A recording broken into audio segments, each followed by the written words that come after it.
परमात्मा के भक्ति का जो गुणगान होता है उसे ध्यान से सुनना चाहिए। यदि ध्यान से सुनिएगा तो लाभ मिलेगा, और नहीं सुनिएगा तो लाभ नहीं मिलेगा। पहले भी होता था, भर दिन माई लोग उपवास रहते थे। क्या आई फलना बाबू यहाँ सत्यनारायण कथा छिए, उपवास के सुनला से बहुत बड़ा लाभ है। लेकिन उस कथा में जो वाचक आता था तो संस्कृति में बोलते थे। कहने के मतलब जत पढ़तन तत गुरु ये समझता। बेचारा तो वह भी उसको नहीं समझ पाते थे, श्रोतागण क्या समझेगा। इसलिए भाषा वैसी बोलना चाहिए कि लोग समझ जाए कि क्या कह रहे। तो हम लोग अपने आत्म कल्याण के लिए, अपने दुख के निवारण के लिए आते हैं धर्म कथा स्थल पर, कि मेरे आत्मा को शांति मिले, मेरे मन को शांति मिले। लोग क्या पूछते हैं, कुशल है ने? कहे तुम कुशल कुशल है, थोड़ा देर बैठ जाइए ने, कहाँ गया कुशल, दुखे की कहानी शुरू हो जाएगी। कहाँ चला गया उसका कुशल? कहीं कुशल नहीं, माने दुख की पोटली ही खोल देगा। इसलिए जीव कुशल नहीं है। गोस्वामी तुलसीदास जी महाराज कहते हैं, कुशल कुशल के पूछते कुशल भया नहीं कोई। कुशल तो पूछते कोई कुशल नहीं। क्यों नहीं है? यह जीव जब यह संसार में आया, शरीर में बंधा गया, तब से ही अपशगुन इसके साथ लगा हुआ है। हम लोग कहीं यात्रा करते हैं, घर से निकलते हैं, कोई छींक दिया, कहते जतरे खराब हो गया, न कहते हैं। कहीं कोई टोक दिया तो कहते जतरा खराब हो गया। और कहीं गांव में कोई रोने लगा, काम वहां खराब हो गया, कोई मर गया। तो गोस्वामी तुलसीदास जी महाराज कहते हैं, इसी तरह यह जीव जब संसार में आया, माँ के गर्भ से जो ही निकला, तो पहले जन्मत छीक भई, पीछे दिन ना रोई, अता के पीछे प्रश्न पुनित। तो कुशल कहां से? यह जीव का कुशल नहीं है। इसलिए कुशल हो सकता है, आपके जीवन को कुशल मिल सकता है जब गुरु मिल जाए। जब गुरु मिल जाए तो आपको जीवन की कुशल बना देगा। वही गुरु के ज्ञान सत्संग में होता है। यह जीव आत्मा को कैसे यह सुखी होगा? यह जीव, मैं बार बार कहता हूं, जैसे नारी को बिना पति के बिना शांति सुख नहीं है। क्यों? गोस्वामी तुलसीदास महाराज लिखे, पिया परदेश पिए सुख से रे कबो नहीं। पिया पत्नी से अलग है कहेगा सुख का, ऐसा हो ही नहीं सकता। तो होगा कैसे? तो रहे तो पिया अंक लगाई कि पिया के साथ में है तब तो नारी को सुख है। ठीक इसी तरह यह जीव को कहीं कुशल नहीं है। जब तक ये परमात्मा से नहीं मिलेंगे तब तक इसकी कुशल नहीं है। तो परमात्मा से कैसे मिलोगे? निमक सतवा बांध लीजिए, अचूरा भोजा बांध लीजिए, पोटली में चलिए, तीर्थ धाम में बुखाते रहिए, कहाँ मिलेगा? कहीं शांति मिलने वाला नहीं। जाओगे तो वहां पर वह शांति ही दिखाई देगा। शांति नहीं है तो वह परमात्मा मिलेगा कहाँ? हमारे अंदर में ही मिलेगा। क्योंकि वह परमात्मा हर सर्वत्र फैला हुआ है, कण कण में व्याप्त है। तो हम में भी तो व्याप्त है, हम अपने में काहे नहीं खोजे? हम दूर दूर जाए खोजने के लिए। तीर्थ में, व्रत में, काष्ठ में सत्संग सुनते हैं ने, तो कहते हैं कि भजन भेद ले लेगा ने तो उसको नरक में जाना नहीं पड़ेगा। समझे? दुख नहीं होगा, उसको मानुष का शरीर ही मिलेगा। अब भजन भेद तो ये बात सुन करके ले लेगा, लेकिन उसका चाल देखिए। अरे तेरे भीतर में सूर्य है, चांद है, तारे हैं, सितारे हैं, उनको ये देख के बाहर में देख करके लोटा पानी से जल ढार दे। लाली लाली सबके है, सबकी गांठी लाल, आ गांठी खोल के परखे नहीं तासो भय कंगाल बबड़िया नगरिया बावरे। अरे तेरे भीतर में है वह सारे चीज विराजमान है, अपने भीतर में नहीं देखते, बाहर में तो देखने की प्रयास कर रहे हैं, अपने अंदर में नहीं खोज रहे हैं। लेकिन ये भ्रम लगा हुआ, ये भ्रम कहां सत्य शांत होगा? साधु के सत्संग, साधु के सत्संग में ये भ्रम साफ हो सकते हैं।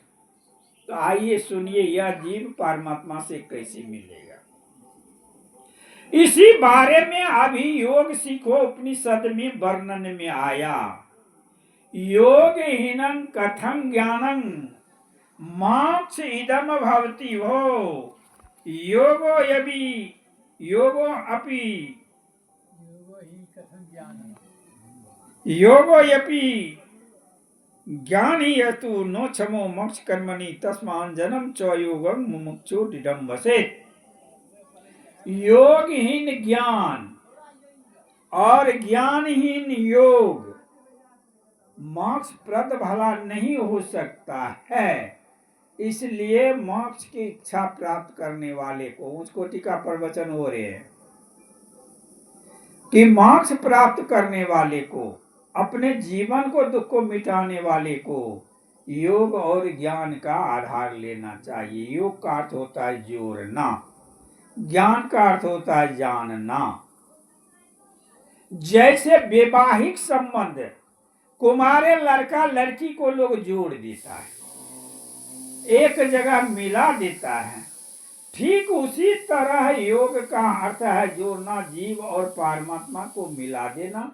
लेकिन यह ज्ञान रहेगा तब ने। अरे कैसे जोड़ेंगे, यह ज्ञान होना चाहिए ने। इस संबंध में हमें नाना तरह की शंका हो जाता है। योग वशिष्ठ की बात है।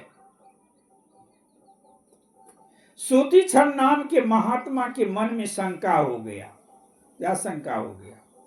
कि परमात्मा को प्राप्त करने के लिए योग ही बड़ा है या ज्ञान बड़ा है या वैराग बड़ा है। वह अगस्त्य ऋषि के पास गया और पूछा इस बातों को। तो अगस्त्य ऋषि ने कहा, सुनो सूतीक्षण, जिस तरह पक्षी को उड़ने के लिए पर, पंख और पूंछ तीनों की आवश्यकता है, उसी तरह यह जीव को परमात्मा से मिलने के लिए ज्ञान, योग और वैराग तीनों की आवश्यकता है। बात समझ में आ रहे हैं? इसलिए ज्ञान, योग और वैराग, बिना ज्ञान के वैराग उत्पत्ति नहीं होगा। अरे ज्ञान नहीं है कि हम हाथ आग में दे देंगे तो जल जाएंगे। एक बच्चे की मां मांसाहारी थी, बच्चा छोटा था। मां छोटी सी मछली बना करके चढ़ा दी बर्तन में। मछली पानी जो खोल रहा था तो मछली ऊपर नीचा करता था। एक बच्चा को देखा कि बड़े टैक्स से दिख रहा, बहुत छोटा बच्चा, देखने में बड़ी सुंदर, इकलौता बेटा था। और देख रहे हैं मछली तौर ऊपर कर रहे हैं, मछली तौर ऊपर कर, इसको मन होता पकड़ ले, लेकिन अंत में रहा नहीं गया, पकड़े लिया, पकड़ लिया, हाथ जल गया, रोने लगा, माँ ही चिल्लाने लगे सभी। माने ये कहने की भाव क्या कि बच्चा को यह ज्ञान नहीं था कि हम आग में हाथ देंगे तो हमारा हाथ जल जाएगा।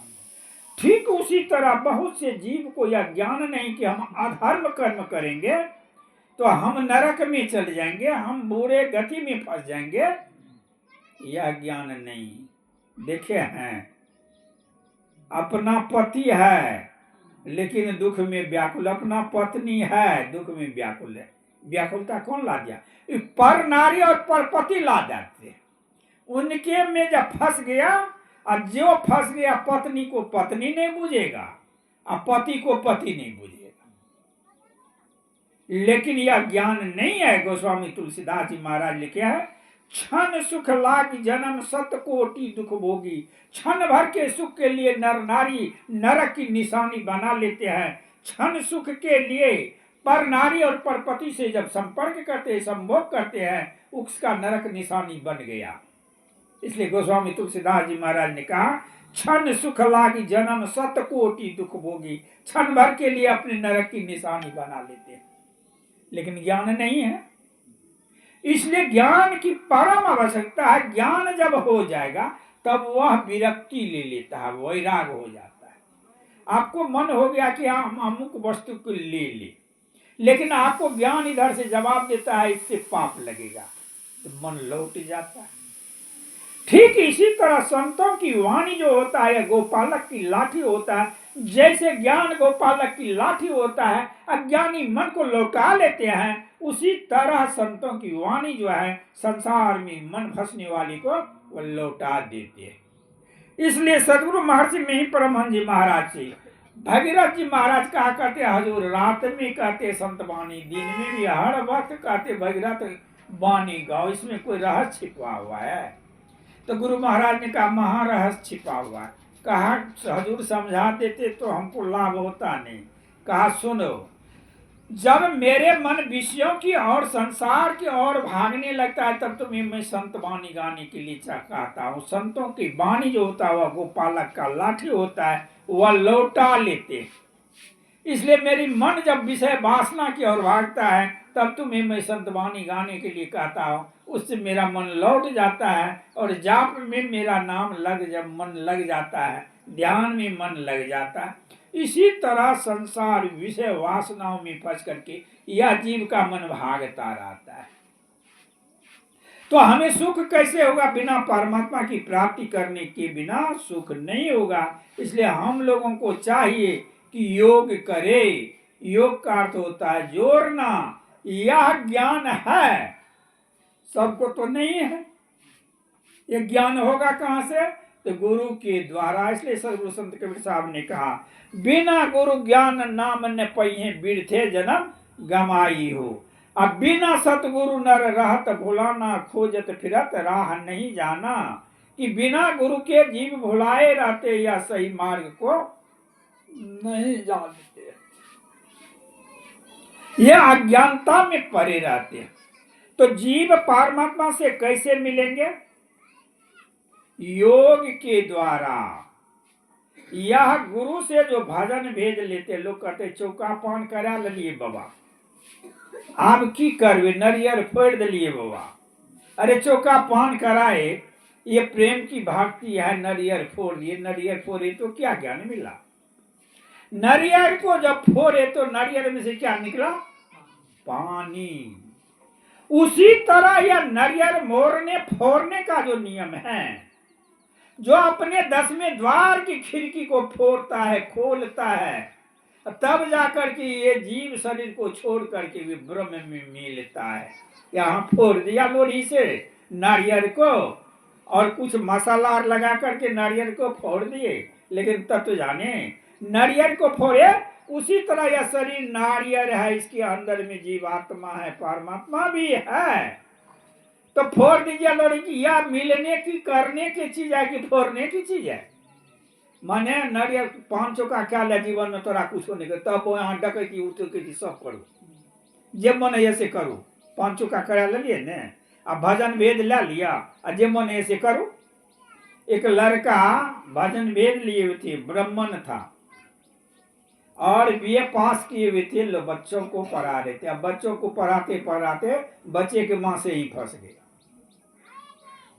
अब उसका दुर्गति होने लगा, कमजोर हो गया, बहुत रोते हुए मेरे पास आया, बाबा हम नहीं बचेंगे, हम मर जाएंगे। क्या हो गया जी? तब वो ये कहानी को खोले, हम के परहेज करो। कहा बाबा कैसे परहेज करेंगे? कहा गुरु महाराज के सुमरन करो। नहीं करोगे तो सुमरन तो करते रहो। वह सुमरन करने लगा और बाद में दोनों में फ्रिक्शन हो गया, दोनों का संबंध टूट गया। गुरु महाराज की कृपा होगी। एक दिन हमको बोल रहा था, बाबा हम फिर इस तरह से कर्म करने लगे। कहा तो पापे ने करते हो। कहा ध्यान क्या ले छी से? ध्यान में देने छे कि कई योजन तक फैला हुआ पहाड़ के यदि पाप हो तो वह ध्यान योग से नष्ट हो जाता है। मैंने कहा तुम्हें ध्यान बनता होगा। ध्यान कब नष्ट हो जाता है? ध्यान से जबकि विषय वासना से पूरे खाली हो जाता है, जब जीव या प्रकाश और शब्द में समा जाता है, तब में पाप समाप्त हो जाता है। तुम्हारा ध्यान बनता होगा। अरे तुम्हारे जाप भी बनता होगा। विषय वासना में फंसे हुए जीव का ध्यान बनेगा? कभी भी ध्यान नहीं बनेगा, हो ही नहीं सकता, ऐसा हो ही नहीं सकता है। इसलिए गुरु महाराज ने कहा पंच पापों से झूठ, चोरी, नशा, हिंसा, व्यभिचार, इनसे बचने के लिए जो कहा गया है, इसमें बहुत बड़ा रहस्य छिपा है। यदि झूठ नहीं बोलोगे, मैंने प्रसंग सुनाए थे एक जगह शिव और पार्वती को। तो शिव पार्वती जा रही थी रासलीला देखने के लिए, कई दिनों से जा रही थी, तब पकड़ा गई। अब कहानी तो लंबा है, काहे के लिए उधर जाना है। पकड़ा गया तो पार्वती झूठ नहीं बोली, तो महादेव बड़े खुश हो गए। एक कहानी बोलने के पति से झूठ मत बोलो, पत्नी से झूठ मत बोलो। यदि सच्चाई बात करोगे तो एकदम उनका भी दिल सच्चा होगा, कहेगा कि अब नहीं होना चाहिए बात। इसलिए झूठ से परित्याग लीजिए, नशा मत खाइए, व्यभिचार मत कीजिए, चोरी मत कीजिए, हिंसा मत कीजिए। ये पंच पाप हैं, ये पाप से बच करके रहिए, गुरु की भक्ति कीजिए। यही सत्संग योग में अभी हम सुने, जैसे अभी की चर्चा हुआ जीव कैसे मिलेगा परमात्मा से, योग के द्वारा। वह योग के विधि गुरु बताते हैं। भजन भेद करने की विधि, मानस जाप, मानस ध्यान, दृष्टि साधन और नदानुसंधान की क्रिया के द्वारा यह जीव परमात्मा से मिलते हैं। अब पान चौका कर लिए हैं। कबीर साहब भी ये भी कह रहे हैं बिना ध्यान से परमात्मा नहीं मिलेगा। क्या कहे कि यह जीव को परमात्मा को बिना ध्यान किए नहीं मिल सकता है परमात्मा। क्या कहे, ना जोगी जोग से पावे, ना तपस्वी देह जरावे, सहज में ध्यान से पावे, जो सुरति का खेल जमावे। कि वह परमात्मा जप तप से मिलने वाला नहीं है, व्रत से नहीं मिलने वाला, मिलेगा तो ध्यान योग से। आदि ध्यान योग करने की तरीका ही नहीं है। ध्यान योग में जो गुरु बताए हैं कि सत्संग करते रहिए, और सत्संग सुनते रहिए तो सबका सुधार होता है, सब ज्ञान सुनने में आता। कब मानस जाप जपना चाहिए, और कब मानस ध्यान करना चाहिए, और कब दृष्टि साधन करना चाहिए, और कब नरानुसंधान की क्रिया करना चाहिए। ये सब जब कीजिए तब ने भजन भेद ले लिए, और करवे नहीं करते हैं तब। कहीं कहीं पत्नी है भजन भेदी, सत्संग से भी प्रेम बहुत है, पति को नहीं। पति को है, पत्नी को नहीं। ऐसा क्यों हो रहा है? यह हुआ अज्ञानता। खेती बूर रहा है, मालिक घूम रहा है, पत्नी ज्ञानी है, पति को बोस रहे हैं, उन्हें ज्ञान दे रहे हैं। पति देव यदि खेती नहीं कीजिएगा समस्या बिगड़ जाएंगे, हम लोग खाएंगे क्या, अन्न वस्त्र कहाँ से आएंगे। और रिझा बुझा करके पति को खेती में लगा देते। पत्नी अल्टर है, पति ज्ञानी है, पति भी बुझा सुझा करके उस कर्म में लगा देते। अच्छा एक बात और है, पत्नी है, पति है, पर पति पर पत्नी के पास भागते रहे, लेकिन यदि सद्ज्ञानी रहते हैं तो वह ज्ञान से रोक लेते हैं, बुझा सुझा करके। एक यदि बैल ठीक है तो दूसरा बैल को भी ठीक कर देता है।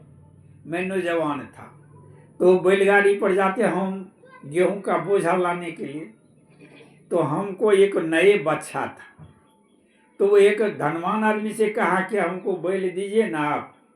कहा एक बच्चा तो तुमको अपने हैं, एक ठो बैल मेरा ले जाओ। मैंने कहा जो बच्चा है तो मजबूते लेंगे। और बुढ़वा बाबा हमको देख लिया, कहा हम बच्चा को जो उनका खोल रहा है, कहा ये मत लो, तुम्हारा भी बैल बच्चे ही है, मत ले जाओ। एक बुढ़वा बैल दे दिया। हम के बैल को तो हमारा बच्चा घुमा फिरा देगा, थोड़ा सा ज्ञान युक्त बात है। हम जोत दिए दोनों को लेकर के, बच्चा बैल घींच लेता, बेल लिख कर देता। अब बेल लिख कर जब यहाँ करता तो फरफराने लगते, तो बुढ़वा पकड़ करके खींच करके लीक पकड़ा देते थे। देखिए ज्ञान कहाँ गया। ये बूढ़े बैल, तब मैंने कहा बूढ़े बाबा बड़े सोच समझ करके हमको बैल दिया। यह कहानी कहाँ उठे? यदि पत्नी सदज्ञानी है, पति को लीक नहीं पकड़ा सकते हैं? पति सदज्ञानी है, पत्नी को लीक नहीं पकड़ा सकते हैं? कहानी की भाव है पत्नी भजन वेदी है, पति नहीं। अब पति भजन वेदी है, पत्नी नहीं है, क्या बुझा सुझा करके दोनों में प्रेम है? उनका बात नहीं मानेगा, इनका बात नहीं मानेगा। यदि वह मान लेगा, एक मत में चले जाएंगे, तो नारी पुरुष जब मत एक हो, जोड़ी जन्म सुख कर ही दोई, दोनों एक विचारधारा के हो जाएंगे। सावन सिंह महाराज के यहाँ महिला की झुंड जाती थी सत्संग सुनी, राधा स्वामी व्यास। सावन सिंह महाराज बोलते थे, माई मालिक कहाँ गए हैं? अने आपका मालिक कहाँ गए हैं? बाहर में है। नहीं बाबा घर में ही है, घर पर ही है। कहा उनको क्यों नहीं लाते हैं? बाबा नहीं आते हैं। कहा माई एको दिन तो लाओ सत्संग में, एक दिन भी आ जाएंगे तो सत्संग सुनने के बाद सत्संग का ज्ञान का बाण कहीं लग गया तो ये लीक पर आ जाएंगे। तो महिला लोग बड़े प्रयास से पति को ले आते थे, और जो पत्नी नहीं आती वे पत्नी को ले आते थे। और जब सुनते, एक दिन सत्संग सुनते थे, इतना ढंग से वे प्रवचन करते थे, ज्ञान देते थे कि ज्ञान की चस्का लग जाता, आता ही रहता। ये कहानी किधर किधर गया? अरे नहीं है तो मालिक को रिझा बुझा करके या अपने पत्नी को रिझा बुझा करके, अरे भाई आप जा रहे हैं, ठीक बात है, स्वर्ग की ओर जाए, पत्नी नरक की ओर जा रही है, जाने दोगे? आप ऊपर में खड़े हैं, पत्नी डूब रही है, पति डूब रहा है, प्रयास तो करेगा इनको बचा लेंगे। ठीक उसी तरह प्रयास करना चाहिए। ये जीवन की साथी है, ये इसको दुख नहीं होना चाहिए। लोग चाहते हैं कि हमारी पत्नी कितना सुंदर पत्नी है और कितना सुंदर पति है, हे भगवान हम जवाने रहिए दोनों टा, कहियो नहीं मरिए, हे भगवान, हे भगवान मरबो करवे तो यह पत्नी दिया, यह पति दिया। लेकिन ये बात आपका नहीं चलेगा। चलेगा यदि संतों के बात मानिएगा तो चलिएगा। बहुत गहरा प्रेम है, तो यही संतों की महात्मा की युक्ति बता कर करके, और जब मिलिएगा वहां पहुंच जाइएगा तो दोनों का संबंध कभी नहीं टूटेगा, अजर अमर हो जाएगा। वह ज्ञान है ध्यान योग की तरीका, जो भक्ति की तरीका संत महात्मा बतलाते हैं। यदि ध्यान करोगी, अरे पति पत्नी की पाप साफ हो जाएगा, दोनों मिलकर के गंगा में धस जाएंगे। तब ने एक गई या एक गिबे नहीं किया, पाप साफ होगा। इसलिए यह त्रिकुटी गंगा जो बह रहे, त्रिवेणी गंगा जो बह रहे हैं अंदर में, यदि पति पत्नी मिल करके अपने अपने अंदर शुरू करने जाए तो वह सब वहां प्रवेश कर दोनों एक ही जगह हो जाएगा। जीवन में जुग जुगान दोनों का संबंध बना रह जाएगा। बेटा भी करेगा, बाप भी करेगा, जितना भी करेगा सब एक में एक हो जाएगा। ज्ञान को लीजिए, सभी अमर हो जाएंगे। इसलिए यह ज्ञान को अपनाना चाहिए। यही है योग की कहानी अभी चल रहे थे। लेकिन ज्ञान बिना ध्यान नहीं, ध्यान बिना ज्ञान नहीं। इसलिए योग का ज्ञान होना चाहिए। कैसे जोड़िएगा, कैसे जोड़िएगा? सतगुरु महर्षि में परमहंस जी महाराज कहते कैसे जोड़िएगा? दो नैना बीच सन्मुख देख, एक बिंदु मिले दृष्टि दो रेख, सुख मन झटके तिल तारा सुरत निरखा दसवीं द्वारा। दो नैनाओं के बीच में जो गुरु युक्ति बताते हैं, उस बीच की धारा में सूरत को जब टिकाएंगे तो चमके बिंद सूक्ष्म अति उज्ज्वल ब्रह्म ज्योति अनुपम लख लीजिए। वह 10वें द्वार में चमक होगी, फाटक खुलेगी और जीव उसमें प्रवेश करेगी। वह जीव ब्रह्म से मिलेगा, वह जीव अमर हो जाएगा। यही है योग। यह योग की क्रिया सदगुरु बतलाते हैं। यह योग ध्यान की क्रिया है। हम योग कर रहे हैं, मानस जाप जप रहे हैं, सत्संग कर रहे हैं, लेकिन फिर भी चले जाएंगे दूसरे योनि में। जा सकते हैं। बड़े बड़े मुनि महात्मा से भी गलती हो जाता है। सत्संग के अभाव में यदि सत्संग सुनते नहीं रहे तो उनका मति भ्रष्ट हो सकता है। इसलिए कवि ने लिखा, गरीब बन गुरु भक्ति करो, निज बल कर लो कम, चांद सूरज सा पथिक बन जपत रहो गुरु गम, त्रिविध स्नान करो करत रहिए सत्संग।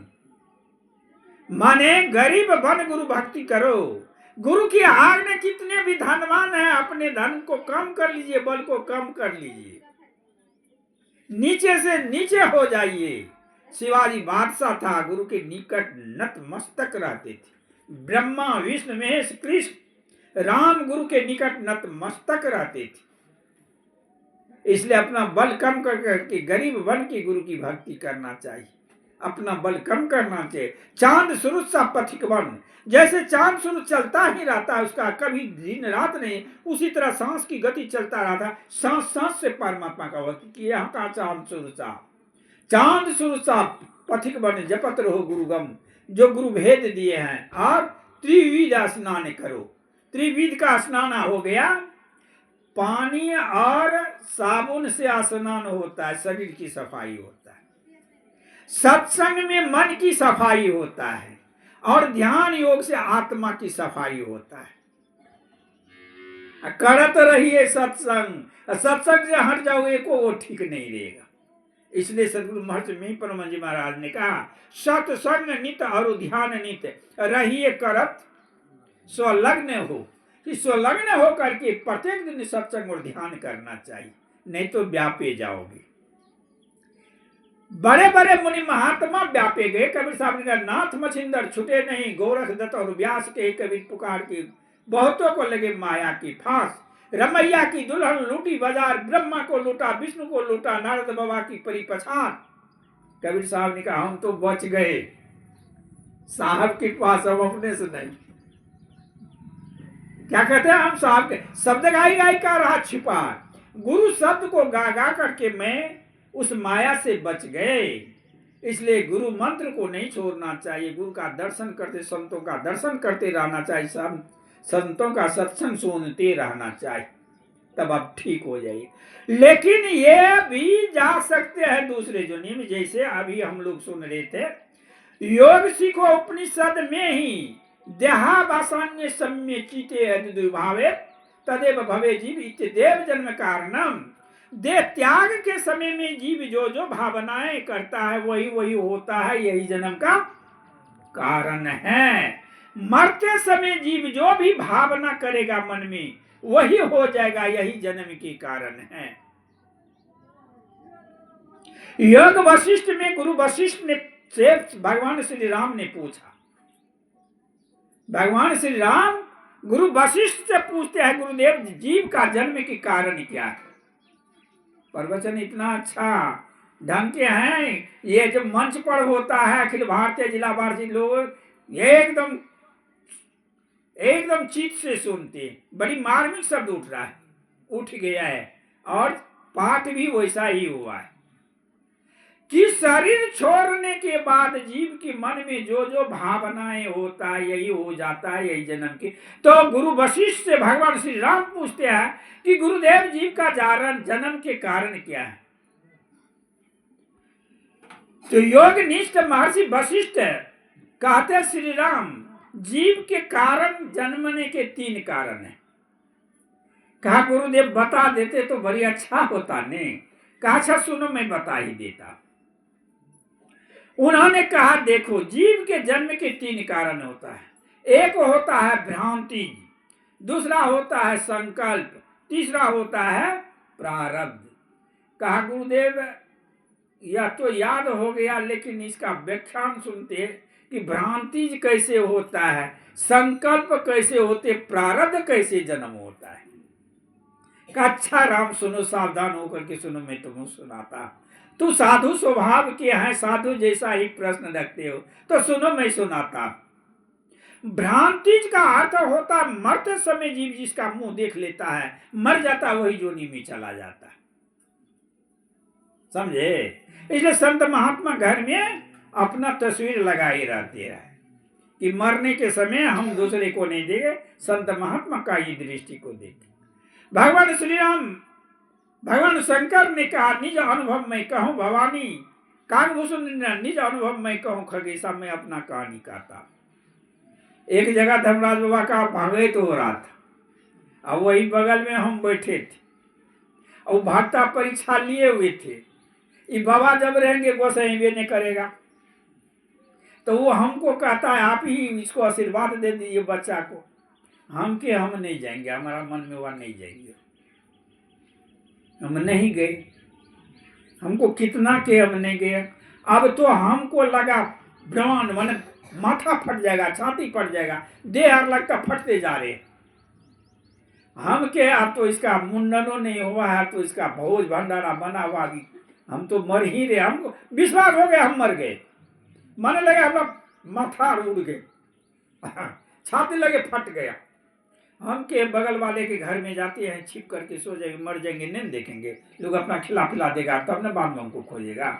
हम चले गए उस घर में, जाकर के एक घर में लेट गया, वहीं पर हमारा झोरा रखा हुआ। हम जब कहे कि अब मर जाऊंगा, तो मैंने गुरु महाराज की पदावली को निकाले, उसमें तस्वीर था। हम मुंह पर दे दिए, कहा आप कोई देखते मैं मर रहा हूं। जाए मुंह पर दिए, और गुरु महाराज के जाप जपते हमारा दर्द उर्द सब समाप्त हो गया। तो कहने की भाव है, मरते समय में जिसका जो मुंह देखता है वो उसी जोनी में वह चला जाता है। यह है भ्रांति। श्री राम कहते हैं गुरुदेव, इसको कोई उपमा दे करके यदि समझा दे तो बड़ा अच्छा होता है। गुरु वशिष्ठ कहते हैं नरश्रेष्ठ श्री राम सुनो मैं सुनाता हूं, एक आख्यान की व्याख्यान में सुनाता, बात तुम्हें ठीक ठीक समझ में आ जाएगा। भगवान श्री राम को गुरु वशिष्ठ समझा रहे हैं।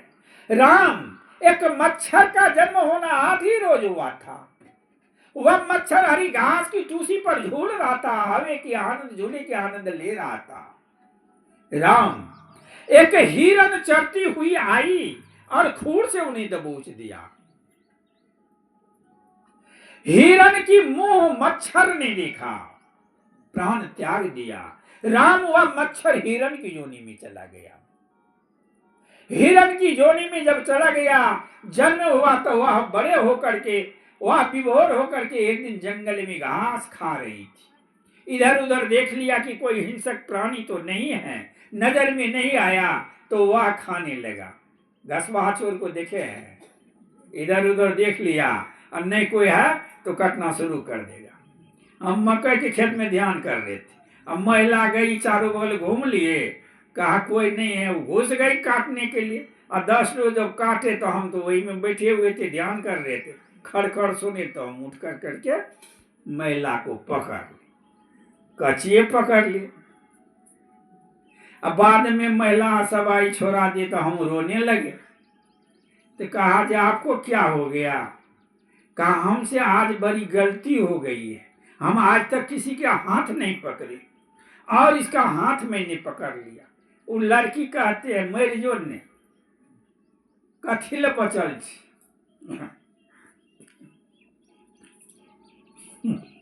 कि ऐसे आदमी के खेत में हाथ देना अपने रक्षा करने के लिए, उन्होंने हाथ पकड़ा, रो रहा है।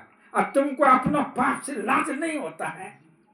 तुझे चोरी कर रही है, लाज नहीं होता है? माने कहने की भाव है कि अपने कुरीति से डरना चाहिए। प्रसंग कहाँ चल रहे थे कि इधर उधर देख लिया, और देख कर करके वह घास चरने लगी हिरन, कि कोई है नहीं। लेकिन राम एक व्याधा पहले से ही झाड़ी में छिप करके देख रहा था हिरन की गति। जब हिरन विभोर होकर के घास खा रही थी, व्याधा ने उठ करके बाण चला दिया हिरण के ऊपर। बाण लगा, हिरण धराशायी होकर के गिरता है, उलट करके देखता है, व्याध का मुंह देखा और प्राण त्याग दिया। राम वह हिरण जाकर के व्याध के घर में ही जन्म लिया और वह व्याध के रूप में, नर रूप में अवतार लड़का हुआ और अवतार लिया। जब कुछ बड़ा हुआ, थोड़े ही दिन में उनकी माता मर गई। जब पिता के कला को नहीं सीखा तो पिता मर गया, अब अकेले ही रहता था राम। वह शिकार करके अपने जीवन यापन करते थे। एक दिन की कहानी है राम, सुनो मैं सुनाता हूं। वह व्याधा बड़े सवेर बाण लेकर के निकलता है। कभी कभी मुझे भीतर से आवेश आ जाता है, इसलिए मैं ऐसा हो जाता हूं। तो राम वह बाण लेकर के सवेर निकलता है, क्योंकि शिकारी और व्यापारी और साधु ये बड़े सवेरे ही जगते हैं। राम जब वह बाण लेकर के जंगल में प्रवेश किया सवेरे सवेरे, वह चलता रहा, लेकिन नजर पर एक भी शिकार नहीं आ रहा था। आशा में बढ़ते बढ़ते वह दोपहर तक बढ़ते चले गई, घनघोर जंगल में घुस गई। विचारने जोग है, सुबह से चले थे, बीच जंगल में गया, निकलने में शाम होता कि नहीं होता, और निकलता कि नहीं भी निकलता। अब व्याधा सोच रहे थे, व्याधा को भूख और प्यास से माने आत्मा छन छन कर रहा था, लगता निकल जाओ इस शरीर से। अब व्याधा की आत्मा से कहा अब मैं मर जाऊंगा। उन्हें परमात्मा की ओर आशा चलेगी। अब परमात्मा मुझे, जब जीव संसार से लाचार होता है तो परमात्मा नाम के आधार लेता है। जब कुछ नहीं होगा तब वह राम राम करना शुरू कर देगा। जीव जब संसार से लाचार हो जाते हैं तो परमात्मा नाम के आधार लेता है। ये परमात्मा की ओर सुमरन इसका चला गया। जब ये आंख ऐसे सुमर रहे थे, आंख खुला तो देखा आगे में एक झोपड़ी, छोटा सा गाछ के निकट का झोपड़ी है, तो हो सकता है मानव भी होगा। वहां गए थे, एक महात्मा बैठा हुआ था, नाम था अग्नि ऋषि। योग वशिष्ठ की कहानी है। अग्नि ऋषि जो बैठे हुए थे, जब यह व्याधा गए थे, कहते रे मच्छर व्याध, बड़ी जोर के प्यास लग गलो। कहे बाबा प्यासे नहीं लग रहे, मुंह से प्राण निकल जेते। का देख घरा है, अब पानी है, गिलास भी वही जाकर के पी लू। गया घरे से पानी निकाल करके पिया, आत्मा को शांति मिली, आकर के बैठ गया। कहते रे हिरण व्याध, भूखो तो लग गए तो ओतवी। कहे बाबा भूखो ओतवी लागल। उसको जो था खाने के लिए दिया, फल फूल जो भी था खाए। तब कहते रे मच्छर व्याध, तूने अपराध प्राणी को काहे साध कर रहे। महात्मा कह रहे, ज्ञान दे रहे हैं, रे मच्छर व्याध ने अपराध प्राणी को काहे साध कर रहे। तो पहले तो आत्मा जरा हुआ, पानियों पिया, खा भी लिया। अब जब पेट में गया अन्न पानी तो इसको फोड़ रहा। क्या कहते हैं, पेट में ने बहा तब जर ले बात, अब पेट में बहा तब निक निक बात। तो कहते हैं कि बाबा अब तो पेट में अन्न गया बाबा, कभी हमको मच्छर व्याध कहते हैं, कभी हिरण व्याध कहते हैं, हम तो नर व्याध है, नर व्याध कहोगे तो शोभनीय। महात्मा अग्नि ऋषि ने कहा व्याध तुम्हें याद नहीं है, जैसे भगवान श्री कृष्ण ने कहा अर्जुन से, अर्जुन तुम्हें याद नहीं, तेरे और मेरे बहुत से जन्म हो गया, मुझे याद है, तुम्हें याद नहीं है। तेरा और मेरे बहुत से जन्म हो गए, मुझे याद है, तुम्हें याद नहीं है। कहने की भाव, जितने नर नारी बैठे हुए, जितने पशु है खरे, हम लोगों को कई जन्म हो गए हैं, हमें ठिकाना नहीं है, हम दुख में पड़े हुए हैं, कभी सुख की कल्पना नहीं किए हैं। ये माया में घर्षित होकर के अपने को भुलाए हुए। उसी तरह अग्नि ऋषि कहते व्याध तुम्हें याद नहीं है, तीसरे जन्म में तुम मच्छर था, पूरा कहानी का, तब तू हिरण हुआ, तब तू व्याध हुआ, वही तू व्याध है। कहा तूने अपराध प्राणी को काहे साथ कर रहे हो। कहा मैं जीविका के लिए, अपनी जीवन यापन करने के लिए, संसार में जीवन यापन करने के लिए बहुत सी कला है, हिंसा ही तो नहीं। चोरी ही तो नहीं है, व्यभिचार ही तो नहीं है। अरे सदकर्म कर करके भोजन करना चाहिए। कहा कितने परिवार है? कहा कोई नहीं। कहा माता पिता नहीं है? कहा नहीं। परिवार है? तो नहीं। बाल बच्चा? कुछ नहीं। कहा एक पेट के लिए तू अपराध करता है। अच्छा व्याध एक बात बोलो, यह जो भोजन आज तुम मेरे आश्रम में खाए है, ऐसा भोजन तुम्हें मिलता रहे तब, इससे अच्छा भी मिलेगा तब। कहा हम तब काहे के लिए भी शिकार करेंगे, हत्या करेंगे। कहा तू यही रो। कपड़ा दिया पहना दिया, धोती कुर्ता दिया पहना दिया, कहा यही रो। अब वही रख कर करके तब उसे सत्संग के द्वारा शरीर, संसार, जीव और ईश्वर, यह जीव ईश्वर से कैसे मिलेगा ज्ञान दे करके बहुत बड़ा धर्मात्मा महात्मा बना दिया। और व्याध धर्मात्मा का नाम है योग वशिष्ठ में। यह कहानी हमें क्या बोध दिलाए? अभी जो पढ़े हैं कि मरते समय एक बुढ़िया माँ मरे रहे, तो एक मास्टर गया, माँ दादी अरे फलना मासी रे, तो हाँ दादी राम राम करे, बाप गाली देना शुरू कर दिया बुढ़िया। हम भी वही थे। ये जीवन की रीति है, पहले से जो आदत बना हुआ है वही आदत मरने के समय में निकलेगा। इसलिए गुरु मंत्र का जाप जपते रहना चाहिए कि वह मंत्र याद आएगा, आपको काम देगा। इसलिए अंतकाल जो है, जो जाप जपिएगा तो वह काम देगा। यह हुआ भ्रांति। भगवान श्री राम कहते गुरुदेव, यह उपमा सुन कर करके संकल्प किसे कहते हैं? ये तो भ्रांति जो हुआ। अब संकल्प को तो कहिए। तो गुरु वशिष्ठ कहते हैं नरश्रेष्ठ श्री राम, सुनो मैं संकल्प के बारे में ही बता देते हैं। मरने के समय जीव के मन में जो जो भावनाएं उत्पन्न होता है यही हो जाता है, यही है जन्म के कारण।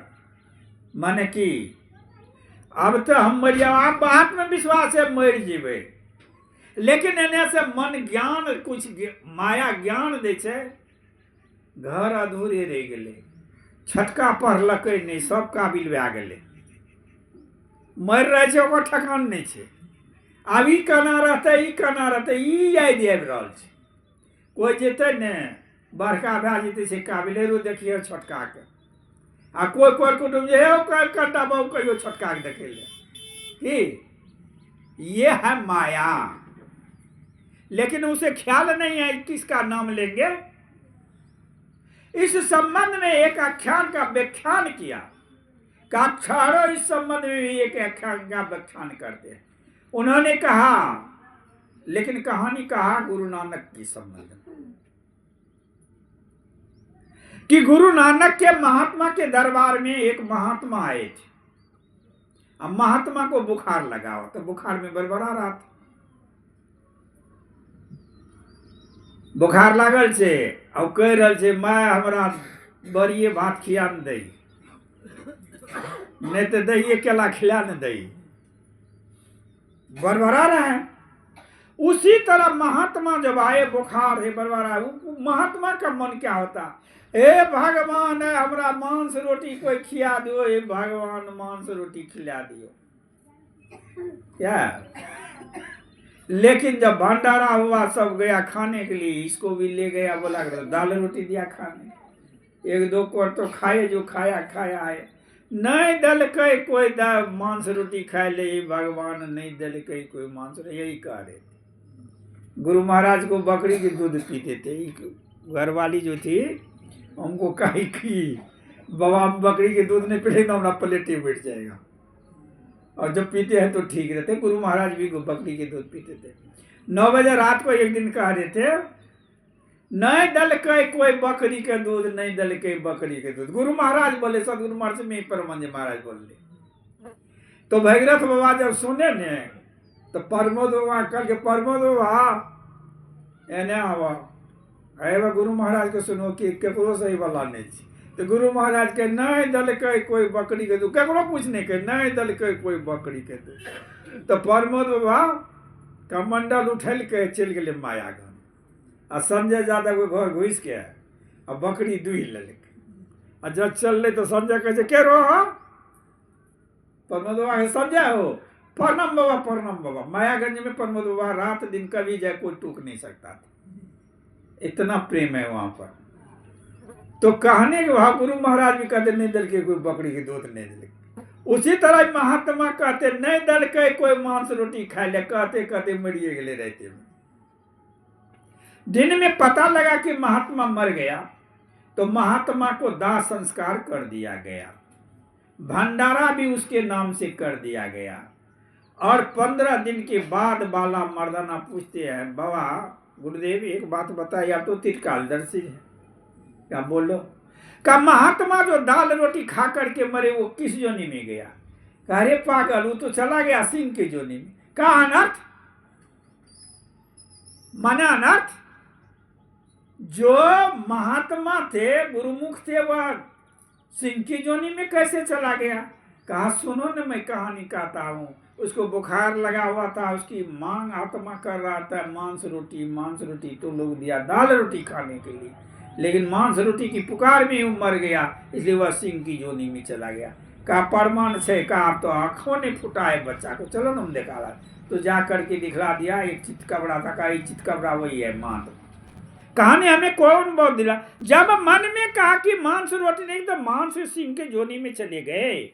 और उसी तरह मीन मछलियां जो खा रहे हैं कुटिया मांस मछली, उसको कहाँ जाना पड़ेगा। इसलिए कबीर साहब ने मीन